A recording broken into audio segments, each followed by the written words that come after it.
تو معلوم ہوا کہ اللہ کے نیک بندوں کی بارگاہ میں یا ان کے ساتھ منسوب جگہوں پر اگر اپنے بچوں کو لے جایا جائے، پڑھایا جائے، تو اللہ تبارک و تعالیٰ بچوں کو بھی نرالا مقام عطا فرماتا ہے۔ آپ نے 8 سال کی عمر میں مکمل قرآن حفظ کر لیا تھا، 27 سال کی عمر میں آپ فقی مفتی قرار پائے، اور آپ نے جلال الدین محلی جو آپ کے استاد ہیں ان کی بارگاہ میں 1 سال تک ہفتے میں 2 مرتبہ حاضری دی، یہاں تک کہ ان سے ایسا علم حاصل کیا کہ وہ جو تفسیر لکھ رہے تھے تفسیر جلال کے نام سے، تو اس تفسیر کو آدھا جو باقی رہ گئی تھی ان کی وفات کے بعد آپ نے مکمل فرمایا۔ اس طرح آدھی تفسیر استاد نے لکھی اور آدھی تفسیر شاگرد نے لکھی، اور اس وجہ سے اس تفسیر کا نام تفسیر جلالین پڑا، یعنی 2 جلال نامی بندوں کی لکھی ہوئی تفسیر، اور اس کو ایسی مقبولیت حاصل ہوئی کہ آج تک یعنی تقریباً دیکھیے کہ یہ 9ویں صدی ہجری کے بزرگ ہیں، اور آج 550 سال گزر جانے کے باوجود بھی ان کی وہ تفسیر جو لکھی ہوئی تھی وہ ان کی آج بھی مدارس میں پڑھائی جاتی ہے، اور اس سے بنیادی حیثیت حاصل ہے تفاسیر میں۔ آپ رحمۃ اللہ تعالیٰ علیہ نے محمد بن عمر شاذلی سے بیعت کی، اور آپ علیہ رحمہ نے حدیث پاک کی بڑی خدمت کی، حتیٰ کہ امام اہل سنت اعلیٰ حضرت رحمۃ اللہ تعالیٰ علیہ نے آپ کو مجدد قرار دیا ہے، لیکن آپ رحمۃ اللہ تعالیٰ علیہ کی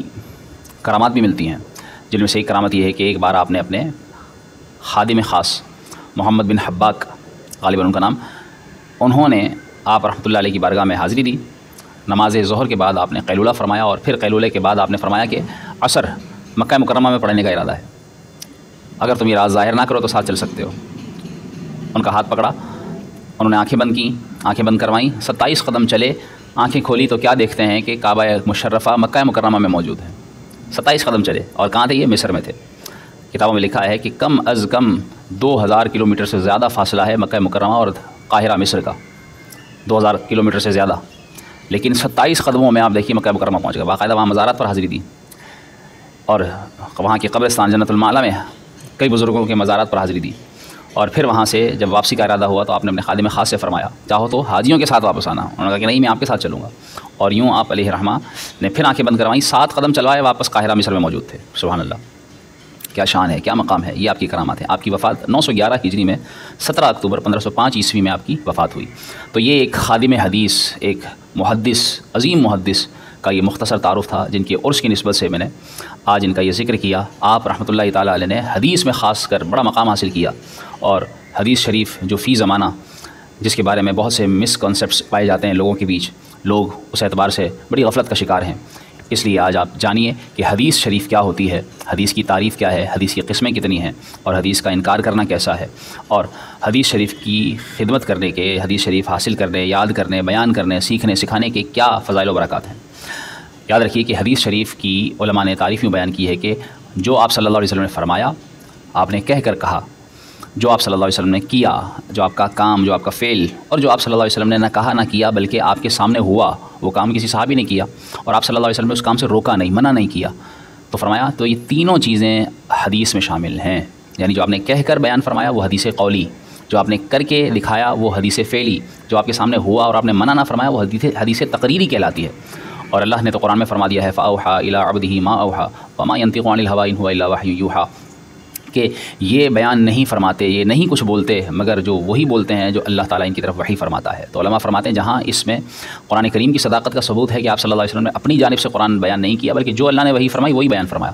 اسی طرح اس کے علاوہ یعنی قرآن آیات کے علاوہ آپ صلی اللہ علیہ وسلم نے جو کچھ بیان فرمایا، جو احادیث بیان کیں، جو کیا، جو آپ کے سامنے ہوا اور اسے منع نہ فرمایا، وہ بھی وحی کی ایک قسم یعنی حدیث شریف ہے۔ یعنی آپ دیکھیے کہ آپ صلی اللہ علیہ وآلہ وسلم کی باتیں جو آپ نے فرمائیں انہیں بھی اللہ تعالیٰ نے کیا فرمایا، وما ينطق عن الهوى، اپنے پاس سے نہیں بولتے، یہ وہی بولتے ہیں جو اللہ تعالیٰ انہیں وہی فرماتا ہے، جو ان کے دل میں ڈالتا ہے۔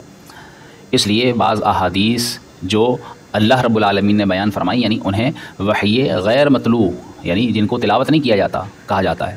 اور وہ حدیث قدسی بھی کہلاتی ہے۔ فرمان اللہ کا ہی ہوتا ہے لیکن زبان مصطفیٰ کی ہوتی ہے۔ اس لیے حدیث شریف کے بارے میں آتا ہے کہ ہم کوئی بھی حکم حدیث شریف کے بغیر نہیں سمجھ سکتے، جیسا کہ میں نے شروع میں ذکر کیا، تمام عبادات کی تفصیل ہمیں حدیث شریف سے ملتی ہے، اور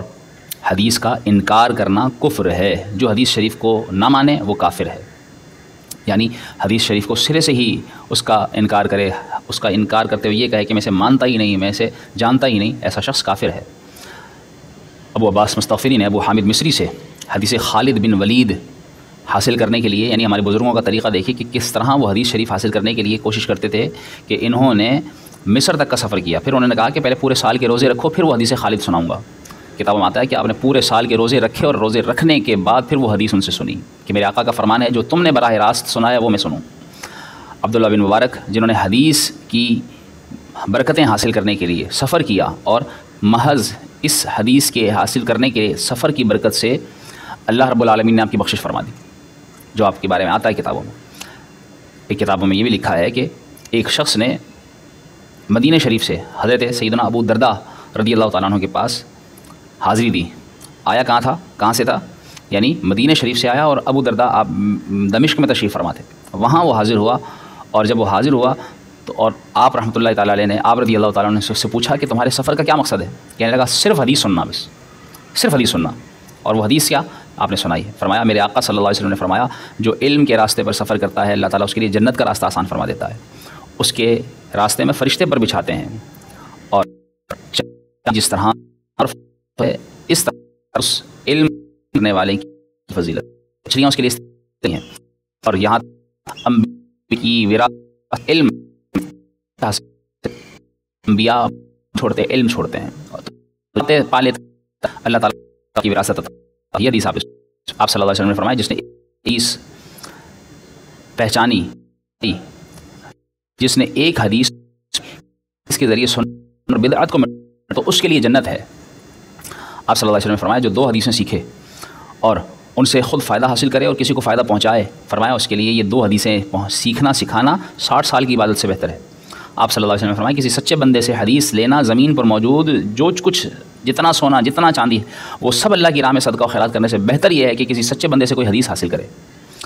ابو حمام رحمۃ اللہ تعالیٰ علیہ کو خواب کے بعد کسی نے خواب میں دیکھا، وفات کے بعد کسی نے خواب میں دیکھا، کیا دیکھتے ہیں کہ آپ کے سر پر مختلف فانوس لٹکے، پوچھا یہ کیسے ہیں؟ تو آپ نے کیا فرمایا؟ یہ فانوس رسول اللہ صلی اللہ علیہ وسلم کی حدیث کوثر کے بدلے ملا ہے، یہ فانوس حدیث شفاعت کے بدلے میں ملا ہے، یہ فانوس اس حدیث کے بدلے میں، یہ فانوس اس حدیث کے بدلے میں، یعنی ہر حدیث کے بدلے اللہ رب العالمین نے آپ کو روشنیوں کی صورت میں اپنی نعمت عطا فرمائی۔ آپ صلی اللہ علیہ وسلم نے کیا فرمایا؟ اللہ تعالیٰ اسے تر و تازہ رکھے کہ جو حدیث سنے اسے یاد کرے اور اسے آگے پہنچائے۔ قرآن کریم میں اللہ تعالیٰ نے کیا فرمایا؟ وجوہ یومئذ ناظرہ الی ربہا ناظرہ، کچھ چہرے قیامت کے دن ایسے ہوں گے جو تر و تازہ ہوں گے اور اپنے رب کی طرف دیکھ رہے ہوں گے۔ علماء فرماتے ہیں کہ وہ کون سے چہرے ہوں گے؟ اس کی شرح میں علماء نے بیان فرمایا کہ وہ وہی چہرے ہوں گے جنہوں نے حضور صلی اللہ علیہ وآلہ وسلم کی حدیث شریف کو یاد کیا ہوگا کہ میرے آقا صلی اللہ علیہ وسلم نے فرمایا کہ اللہ تعالیٰ اس کے چہروں کو تر و تازہ رکھے۔ تو فرمایا اس طرح اللہ تعالیٰ ان تر و تازہ چہروں کو یہ نعمت بھی عطا فرمائے گا کہ وہ تر و تازہ گلاب کی طرح کھلے ہوئے شگفتہ پھول جیسے پیارے پیارے چہروں سے اپنے رب کا دیدار جنت میں کر رہے ہوں گے۔ آپ صلی اللہ علیہ وآلہ وسلم کی حدیث کی خدمت کرنے والے یعقوب بن سفیان جنہوں نے 30 سال احادیث سنائیں، اور آپ صلی اللہ علیہ وآلہ وسلم نے کیسے آپ کو انعام عطا فرمایا کہ جب آپ رحمۃ اللہ تعالیٰ علیہ کی بینائی چلی گئی تو آپ صلی اللہ علیہ وسلم خواب میں تشریف لائے، اور جب آپ نے اظہار کیا تو رسول اللہ صلی اللہ علیہ وسلم نے آپ کو آپ کی بینائی واپس عطا فرمائی۔ سبحان اللہ، خدمت حدیث، یہاں تک کہ جب آپ کا انتقال ہوا خواب میں کسی نے دیکھا، پوچھا کیا ہوا، تو بتایا کہ اللہ تعالیٰ کی طرف سے مجھے یہ انعام ملا، مجھے کہا گیا جس طرح تم زمین والوں کو حدیث سناتے تھے اب تم آسمان والوں کو حدیث سنایا کرو۔ تو یہ حدیث کی خدمت کی برکات ہیں۔ تو اس لیے حدیث کی فی زمانہ خدمت کرنا یقیناً بہت بڑی بات ہے۔ ہمیں چاہیے کہ ہم اپنے بچوں کو حدیث سکھائیں۔ آج اس زمانے میں، اس جدید دور میں لوگ مختلف علوم اپنے بچوں کو سکھانے کے لیے دور دور دراز کا سفر کراتے ہیں، انہیں مختلف علوم حاصل کرواتے ہیں، AI سکھاتے ہیں، انہیں بزنس سکھاتے ہیں، انہیں چارٹرڈ اکاؤنٹنٹ بنانے کے خواہاں ہیں، انہیں کسی بینک میں مینیجر بنانے کے خواہاں ہیں، انہیں اور دیگر سائنسی تعلیمات سکھانے کی کوشش کرتے ہیں اور اس پر لاکھوں